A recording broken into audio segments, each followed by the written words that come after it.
the Shadow and the Blade DLC, one for the rat and elf lovers alike. This video is for those late to the DLC party. If you're thinking about buying this DLC but you're not sure and you want to check out the units, this video is for you. We'll go through all the units so you can see what you're getting for your money and what they may be capable of in battle, so you have a better understanding of what they can do if you do come to use them out on the battlefield. If you're watching this video at release, you may have already basically seen it in the two separate videos I did for the Skaven units and Dark Elf units recently, so if you've watched those two videos, understand you will basically be watching the same video again with this, so gonna try not to waste your time, letting you know now. Without further ado, let's get into some rats and Dark Elves.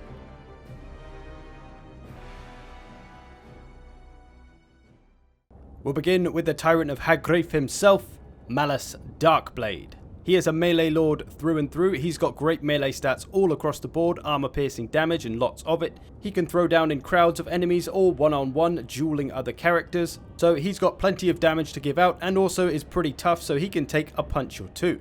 For his abilities, he's got the blood price, which will greatly increase his weapon damage for a while and give him a damage resistance, but it will cause him harm. And then he has the Demon's Curse, which will again harm him, but reduces the melee attack and leadership of any enemy nearby units. And of course, the demon plagues Malice's soul, and with a click of the Zarkan ability, he will transform into the demon himself, which is both a good and a bad thing. Upon transforming, Malice will regain all of his health. He will have a full health bar again, but it will degrade over time, and he will die at the end of it. He does gain some combat stat buffs though, and a couple of new abilities for transforming into Zarkan, such as the Bloodstorm, which is an explosion spell, which doesn't hurt friendly units, only hurts the enemies, and gives him a damage resistance.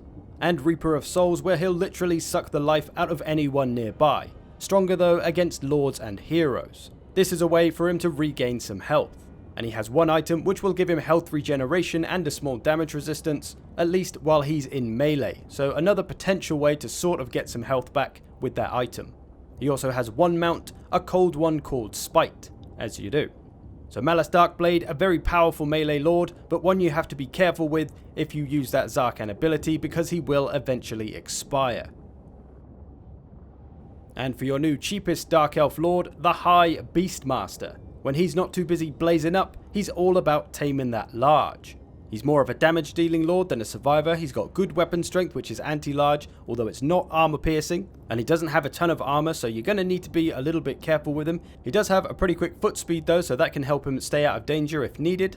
But really, he's going to be best off on one of his two mounts, either the Scourge Runner Chariot, which will make him very quick at 92 speed, and will give him that Scourge Runner ranged attack, which is anti-large and armor piercing, as well as being a chariot of course, or you can put him on a Manticore, which will give him a Manticore.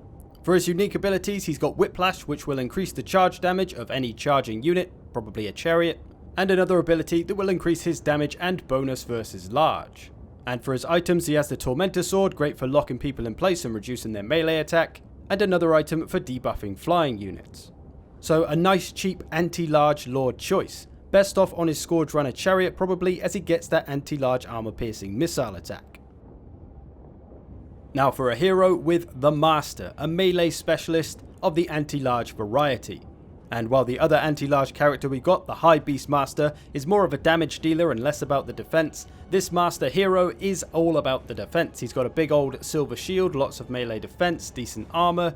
He's going to be better at staying alive when trying to take down those large troops, but his damage will be a little bit slower.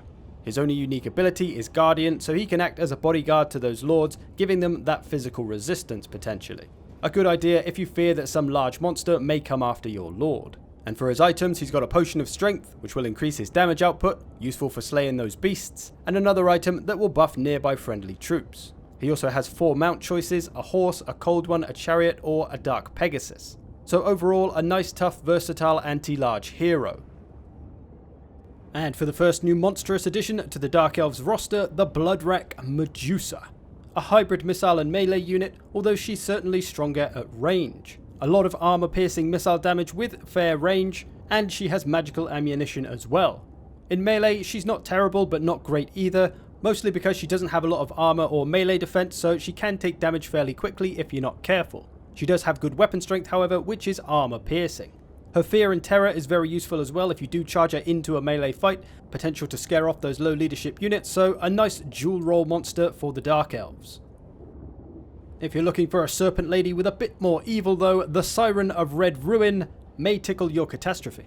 She is the Regiment of Renown version of the Bloodrack Medusa, very much the same deal of course, with better melee attack and melee defense, so she can be overall much better in melee, more missile damage, and her own direct damage AoE, Whale of Malice. So a similar role to the regular version, but she'll be a little bit more suited to melee with those better stats and that AoE ability.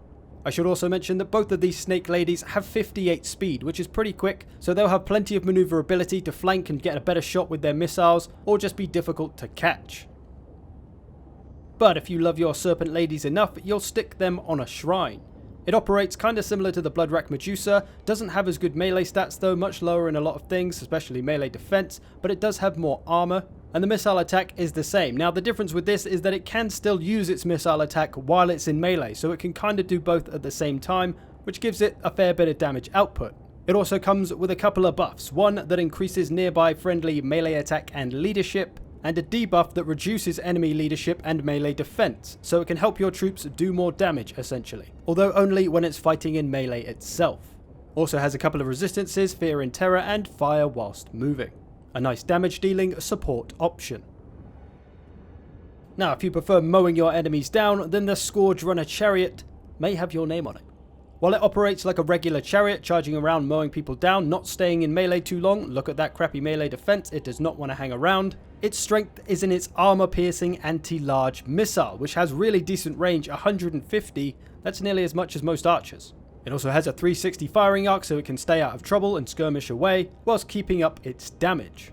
So a nice combo unit that can snipe away at those large targets from range, or when it feels like it could charge in and start mowing down the enemy backline, as chariots do. We also have the Ravages of Riccar, the raw version of the Scourge Runner Chariot. It's got some improved stats so it can survive a bit better, still has that strong missile attack which is also poison now for this unit, and they come with an ability called Barbed Net, which will reduce the speed and missile resistance of anyone within range, but only for 5 seconds as it is an active ability, not a passive. Still very useful if any cavalry or single large faster monsters try to get after them, but their role will remain the same as the regular Scourge Runner Chariot really. They're just going to be better at the job. And then we have the Crows of Cain. These are Regiment of Renown Harpies. They've got some improved stats obviously, but their thing is that they regenerate while they're in melee. So they could be murdering things and gaining health back all the while. They only have 15 armor still, but they do have 48 melee defense, so they'll do their job of harassing missiles and skirmish cav well enough. So that's all the new units for the Dark Elves faction. They've got some nice new damage dealing monsters in the Medusas, and some decent anti-large with the Beastmaster, Master, and Scourge Runner Chariots. And then of course you've got the big one-man army Malice Darkblade, although I suppose technically he's a two-man army, because of Zarkan. Now let's take a look at the rats and see what they're bringing to the table. So the leader of Clan Eshin, Deathmaster Snitch. He is an assassin through and through. A ton of armor piercing weapon strength, high melee attack which has Weeping Blade, which is basically armor sundering, a hefty charge bonus, a little bit light in the armor but he does have a 30% physical resistance, so he's still pretty tough and can get in and out of combat pretty quickly, so he's a wiry little bugger to get a hold of. And he has all the assassin tricks you would expect: stalk, vanguard deployment, concealment bombs, and his own unique ability, the Deathmaster Sigil, which will lock an enemy lord or hero in place for 7 seconds, allowing him to absolutely murder them.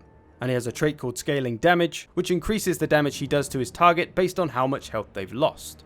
He also has 2 items, one a stationary damage vortex spell, and the other a passive which debuffs nearby enemy melee defense and leadership. So long story short, he's going to try and probably successfully murder all enemy characters. And another new lord who's also very good at murdering other characters, the Master Assassin. Very similar to Deathmaster Snitch in melee, not quite as good of course, doesn't have as much weapon strength but does have an anti-infantry bonus. However, he comes with a ranged attack, which Snitch does not. Of course that comes with 360 firing and fire whilst moving, so he can kite enemy characters. He can perhaps sneak up on them when they're busy, stab them in the back a little bit and then run away when they turn to fight him, and can start shooting them instead. So he's got some options to play with on how he attacks. There's also poison on that ranged attack, and he has an ability that can reduce enemy speed by 48%, their missile resistance and their melee defense, so that can be pretty nifty too. For his items, he's got one that reduces enemy melee attack by 40, which is pretty huge because that affects all enemies in range, so that could be pretty powerful in the right situation. And another passive hex that reduces enemy leadership. So those could be used well to support the rest of your army. Though overall, again, he's going to be great at assassinating those characters. And now for a new wizard, the Eshin Sorcerer. He wouldn't be much of an Eshin boy if he didn't have all the tricks up his sleeve though, so he has Vanguard Deployment, Stalk, and Concealment Bombs, which I think are incredibly useful for a wizard, might help keep him alive if people try to assassinate him. He doesn't have the greatest melee stats, but probably better than most other wizards. He's got a fair amount of melee defense, but still only 20 armor. However, does have a physical resistance as well. What a weird wizard this one is. But of course, his highlight is the new spells he can bring, some of which, again, play to that trickery of the Skaven, which is very much what this DLC is about for the rats, giving them sneaky new tricks. Here's all his spells. If you want to check them out, pause the video, and I'll show a few of them in the battle in a minute. And now to the first actual unit, Warp Grinders, and boy, are they something different.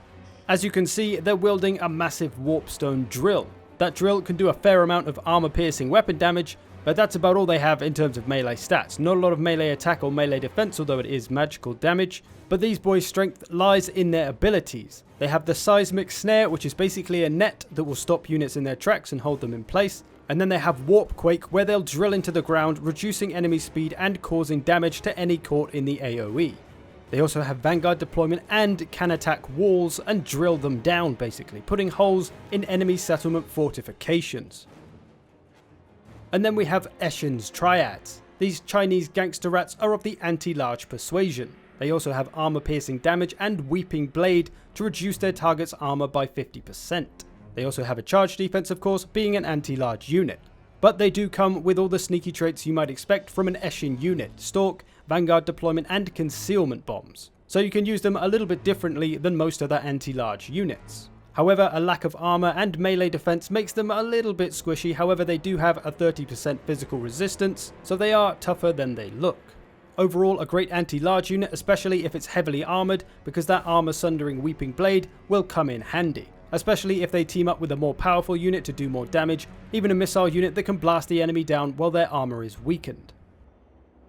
And then the Regiment of Renown version, Iksha's Triads. Pretty much the same unit as the regular one with a few better stats, more melee defense, more melee attack, more leadership.